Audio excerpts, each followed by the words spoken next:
The Lakers' struggles seem to be carrying on and on. AD's set to miss a month as per the initial reports, and that's led to LeBron James making some concerning statements. So can the Lakers survive this tough festive period and beyond without the help of Davis? And just how much will his injury impact LeBron and the Lakers' playoff hopes? Let's recap all those questions and see where they stand. Let's begin, starting with LeBron's concerning response in light of AD's injury. LeBron James has been tearing up the NBA for fun, and if you didn't know he was 38, you'd mistake him for being 27 at best. Of course, having seen the younger, far more explosive version of LeBron, we can say with some authority that this is still LeBron playing with a handicap. He's at least a decade older than he was back in his prime, but the statistics and the way he moves almost don't reveal that at all. All this is what makes him so impressive, and if we're being honest, LeBron could find a million other ways to remain effective in the NBA because of his phenomenal IQ on the basketball court. Since AD's injury, LeBron had to tweak his game a bit more to keep the Lakers from collapsing completely, and it still doesn't seem to be enough, considering the LA-based side was losing even with AD on the team. Brian Windhorst revealed that the Lakers don't know what kind of injury AD's nursing. If it was a sprained ankle, it would be bad, but at least they'd know what the problem is. He explained how the Lakers didn't know what it is. All they could say was that it's not good, and that it's something a little bit more concerning than a sprained ankle. In light of that, LeBron was asked about the Lakers' plans in the market following the AD's injury, and he too said that this isn't a question he can answer, as he's not in the front office. After that, LeBron's clearly frustrated. Even before AD got that injury against the Nuggets, everyone knew that the Lakers were in dire need of trades to get this roster up and running, but the front office refused to budge. Their pathetic 2-8 start was clearly not enough to force Rob Pelinka's hand, and now, as it turns out, the Lakers still haven't made any trades to improve the situation. When LeBron signed the new contract, the Lakers fans believed that there was a reason to be optimistic, as he wouldn't have signed an extension if he hadn't been given reassurances about improving the team, which was a viable takeaway from the development, considering LeBron is very ambitious and clearly wants his hands on another ring before he retires. However, the Lakers front office failed to follow up on that promise, and LeBron's frustration has been increasing rapidly. He asked the reporters to relay the questions about new trades to the front office instead of him, as he doesn't have any say in those matters. He also explained how he sympathized with Anthony Davis following his injury, and wanted him to know that he'll be holding the fort down until AD's back.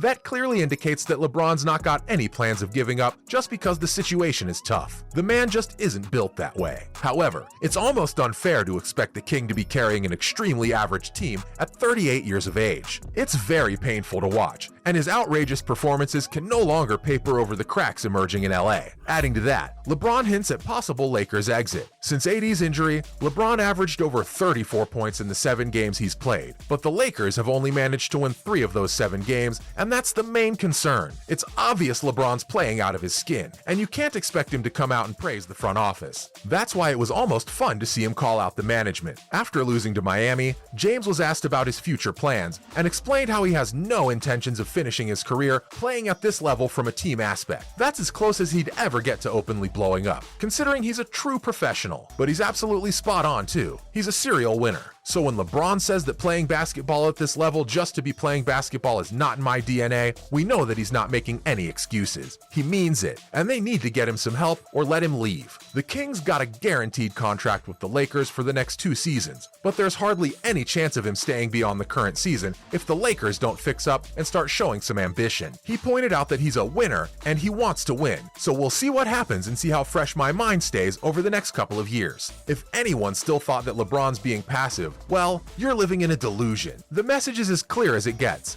Get me help or let me leave. Moving on, LeBron's not giving up. One thing you can't blame LeBron for is his sheer determination and willpower. The man's a true pro, and he'll give it his all every time he plays. And since AD's injury, instead of putting his hands up in the air and giving up, LeBron's put his foot down and tried to drive the Lakers to victory single-handedly. Of course, it hasn't worked on every occasion, and given their tough schedule and poor squad, it's a miracle that the Lakers have even won 3 out of the 7 games. But it's all been down to LeBron's insane performances. We already pointed out how he's scoring 34 points on average since AD's injury, and he dropped a career high against the Hawks in his latest meeting, on his 38th birthday. It was a double-double for LeBron, as he gave himself the best gift with 47 points and 10 rebounds, as the Lakers won a thriller in Atlanta. Talking about promises, LeBron's keeping his end of the deal by playing his heart out and holding the fort down, but you can't say the same about Pelinka and company. Now, let's look at whether the Lakers can survive without AD.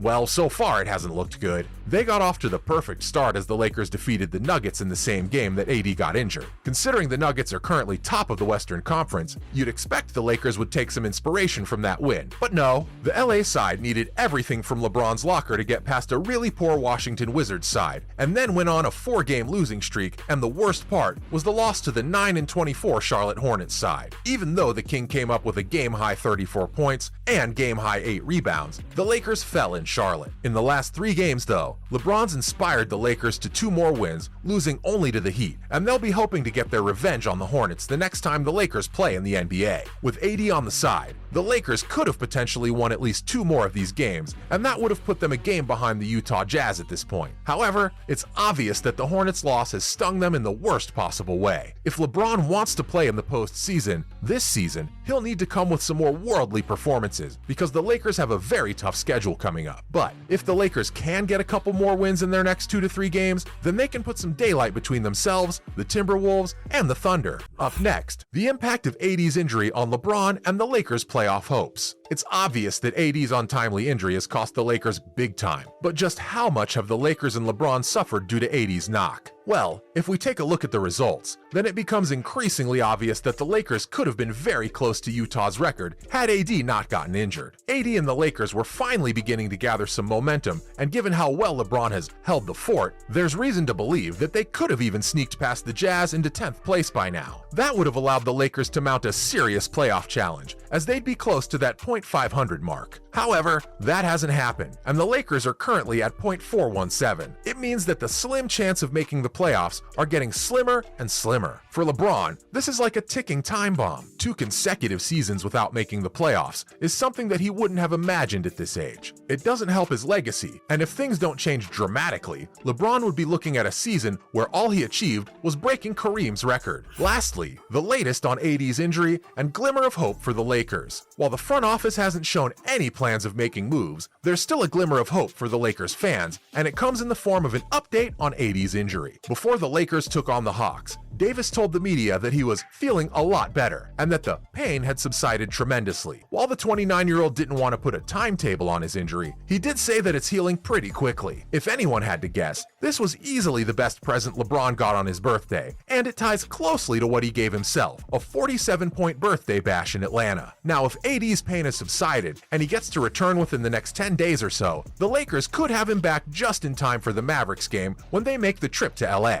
It would be the ideal time for Davis to return, given the tough fixtures surrounding the mid-January to mid-February mark for the Lakers, but if they can get through that time with a positive record, who knows, they might just sneak into the playoffs. That's a wrap for this video. Do you think LeBron should give up on the Lakers and leave while his stock is still high? And what do you make of the Lakers' chances of making the playoffs this season? Let us know in the comments below. Make sure to give this video a thumbs up and subscribe to our channel for more videos like this. See you in the next one.